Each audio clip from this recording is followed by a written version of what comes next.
Hello friends, चलिए start करते हैं यूपी पीसीएस बीओ और आरओ एग्जाम के लिए रिवीजन क्लासेस। आज का जो टॉपिक है वो बाबर। तो बाबर से संबंधित जितने भी क्वेश्चन है मैंने सभी कवर करने की कोशिश करी है।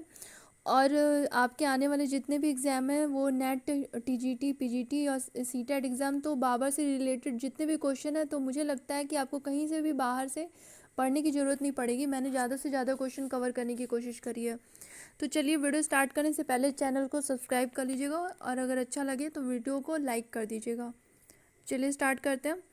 पहला देखते हैं कि बाबर के बारे में। तो बाबर जो है वो मुग़ल वंश से है और मुग़ल वंश की स्थापना कब हुई है? तो 1526 ईस्वी में हुई है। और इसका मुग़ल वंश का टाइम क्या है? 1526 से 1857 में हुआ है। इसका प्रथम शासक बाबर था और लास्ट था बहादुर शाह जफर। ओके। अब मुग़ल वंश की स्थापना किसने किया है? तो मुग़ल वंश की जो स्थापना किया वो बाबर ने किया। तो बाबर के बारे में देख लेते हैं। तो बाबर का जो जन्म हुआ था वो 14 फरवरी 1483 ईस्वी को हुआ था, फरगना में। कहाँ पे हुआ था? फरगना में। फिर बाबर, नेक्स्ट क्वेश्चन बनता है कि बाबर को किसने पराजित किया था। ठीक है। तो बाबर को एक समरकंद का शासक था, मोहम्मद शैबानी खां। कौन था? मोहम्मद शैबानी खां। मोहम्मद शैबानी, इसने पराजित किया था। आपको एक चीज़ और बता दूं कि बाबर कभी भारत में पराजित नहीं हुआ था, ये चीज़ आप ध्यान रखना। वो समरकंद का एक शासक था, वो मोहम्मद शैबानी खां, वही इसको पराजित किया था। बाबर बार बार समरकंद को जीतने के उद्देश्य से वहाँ पे आक्रमण कर रहा था और वहाँ से पराजित हो जा रहा था। और जब इसको धन की कमी महसूस हुई तो धन की पूर्ति के उद्देश्य के लिए ही इसने भारत पर आक्रमण किया था। ठीक है। अब नेक्स्ट क्वेश्चन बनता है कि बाबर का भारत पर सर्वप्रथम आक्रमण कौन सा है? सर्वप्रथम, ध्यान देना। तो सर्वप्रथम इसका जो आक्रमण है वो 1519 ईस्वी में बाजौर का आक्रमण था। कौन सा आक्रमण था? बाजौर का। यहाँ पे आप कंफ्यूजन में आप पानीपत मत लगा देना, ध्यान रखना। बाजौर का आक्रमण था और इसी युद्ध में इसने भेरा का किला जीता था, बाजौर के आक्रमण में। और सर्वप्रथम तोपखाने का जो प्रयोग किया था बाबर ने, तोप का जो प्रयोग किया था बाबर ने वो इसी बाजौर के आक्रमण में किया था। और इसमें जो इसकी सहायता करी थी वो मुस्तफ़ा खान ने की थी। किसने किया था? मुस्तफ़ा खान ने। ठीक है। तो इतना ध्यान रखना। पहला आक्रमण इसका भारत पे कौन सा? 1519 में बाजौर का है और इसी में तोपखाने का प्रयोग किया था। अब बाबर के बारे में बता देते हैं। तो ये मुग़ल वंश को और किस नाम से जानते हैं? तो मुग़ल वंश को चगतई तुर्क के नाम से जानते हैं। कौन से वंश के नाम से जानते हैं? चगतई तुर्क के नाम से या चगतई वंश के नाम से जानते हैं। तो अगर मान लो कि कभी क्वेश्चन पूछ दे कि मुग़ल वंश या चगतई वंश, तो आप कंफ्यूज मत करना, दोनों का एक ही नाम है। अब इसके बारे में बता दें तो बाबर जो है वो पिता की तरफ से तैमूर का पांचवा वंशज था। इसका जो पिता की तरफ से ये तैमूर का पांचवा वंशज था और माता की तरफ से चंगेज खां का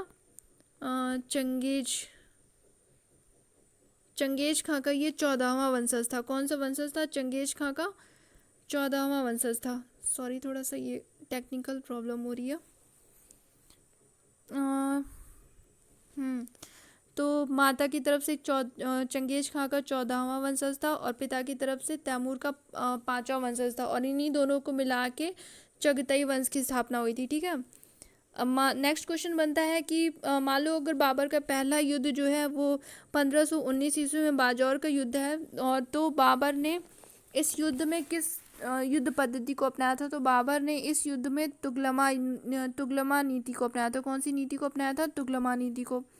फिर एक क्वेश्चन बनता है कि बाबर को भारत पर आक्रमण हेतु किसने आमंत्रित किया था? तो बाबर को भारत पर आक्रमण हेतु राणा सांगा, महमूद लोदी और दौलत खान लोदी ने आमंत्रित किया था। किसने किया था? राणा सांगा, महमूद लोदी और दौलत खान ने। ठीक है। अब नेक्स्ट क्वेश्चन देखते हैं।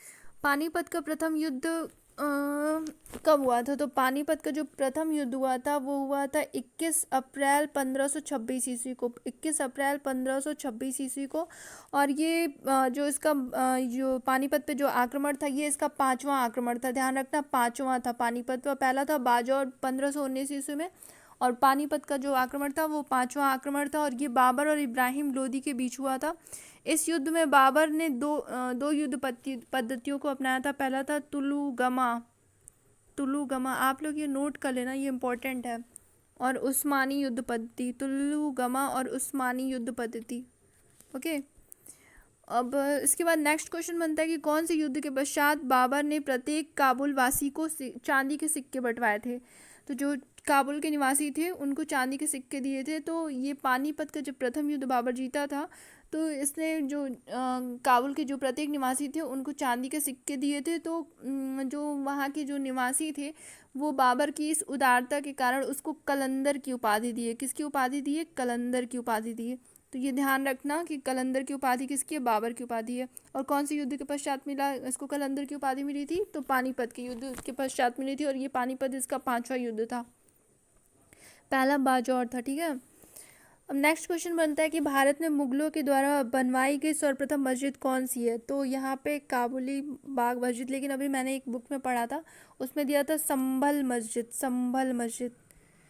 तो अगर आपको संभल अगर लगेगा तो मुझे तो यही ये ज़्यादा सही लग रहा है। ये पुराना मेरा नोट्स है तो उसमें काबुली बाग लिखा है, लेकिन मैंने अभी नया जो पढ़ा था उसमें संभल मस्जिद दिया था। तो अगर संभल होगा तो आप लोग संभल ही लगाना। ये पानीपत में इसने बनवाया था।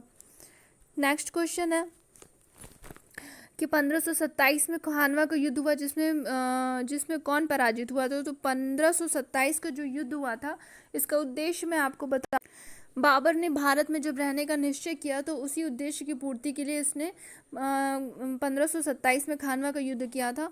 और ये जो युद्ध हुआ था वो बाबर और राणा सांगा के मध्य हुआ था। किसके मध्य हुआ था? बाबर और राणा सांगा के मध्य हुआ था। ठीक है। इस युद्ध में बाबर ने जिहाद का नारा दिया था। और किसका नारा दिया था? जिहाद का नारा दिया था और गाजी की उपाधि धारण करी थी।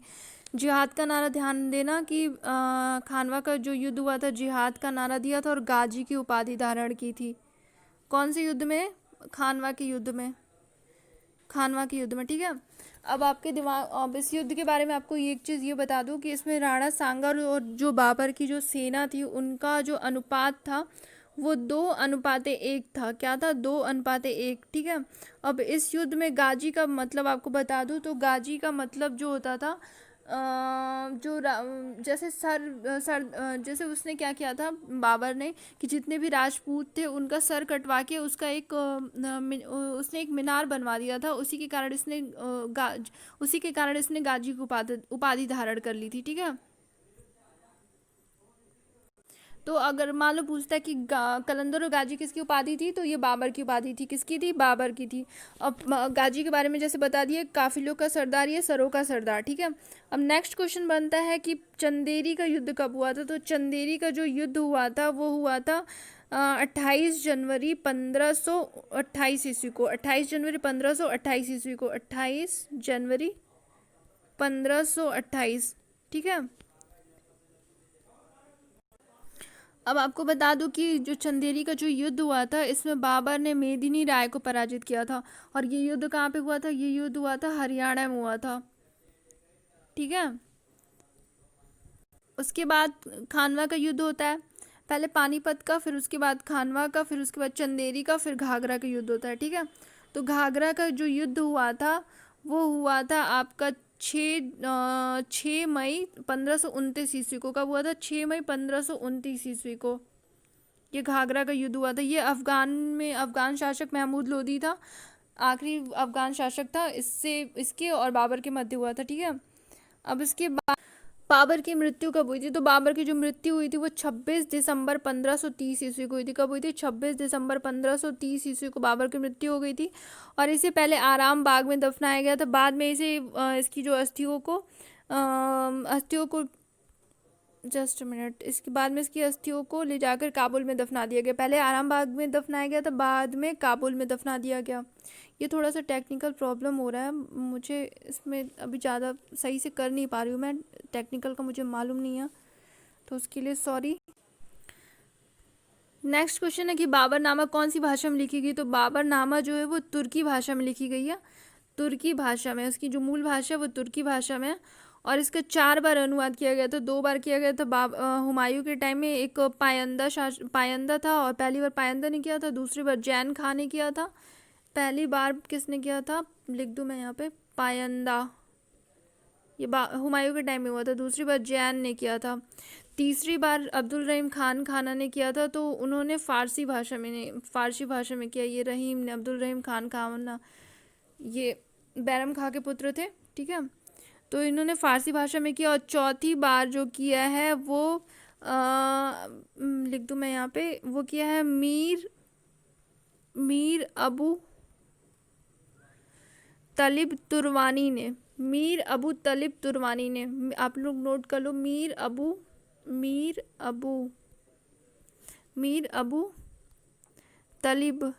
तलिब तुरवानी।